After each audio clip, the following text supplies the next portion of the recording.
The BBC, business news, fall in Eurozone inflation rate fuels deflation concerns. The BBC pointing out that the Eurozone inflation fell 0.7% in January, and it was at 0.8% in December. So inflation is only 0.1% for January. And the EU is trying to keep inflation at 2%. When inflation goes negative, that's called deflation. We have another word for deflation, at least when it's protracted, when it extends over a period of time. That word is depression.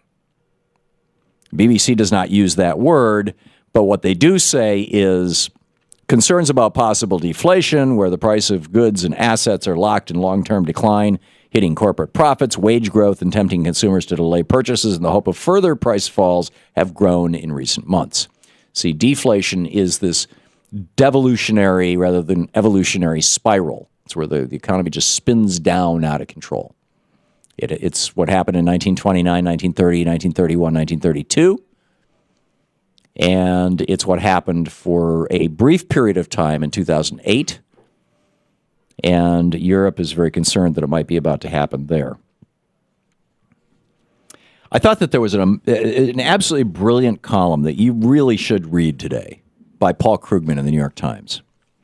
And what he is pointing out, the market has been down the last few days. And most of this week. In fact, maybe I think all of this week. Last couple of weeks, the market's been down quite a bit. And so the counter market, things, FXX, I think, is one of them. Whatever they are. The bet against the market funds are up, the hedge funds. But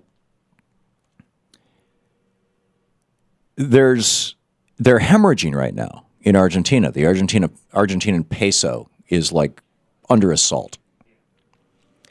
And Paul Krugman does not actually point out that Paul Singer's hedge fund, one of these big hedge funds in New York, won a judgment. They bought up a bunch of when Argentina defaulted on their bond obligations in 2000 or 2001.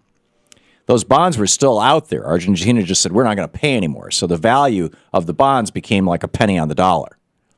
And so Singer's hedge fund and a bunch of others bought up these bonds for a penny on the dollar, and then he took it all the way to the courts and actually got a judgment that Argentina had to pay him a whole bunch of money. And I don't know if that's what's driving this or not, but that's certainly not helping Argentina. But the point that Paul Krugman makes is that we had this period of stability from the end of World War II until basically the late 70s, early 80s, the last couple of years of the Carter administration, the beginning of the Reagan administration, where one country's problems didn't infect other countries. And there was a reason for that.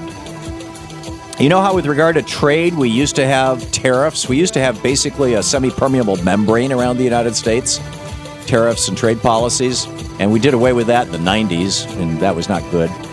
We also used to have something like that for finance, and we started doing away with that in the late 70s and the early 80s, and that's the problem.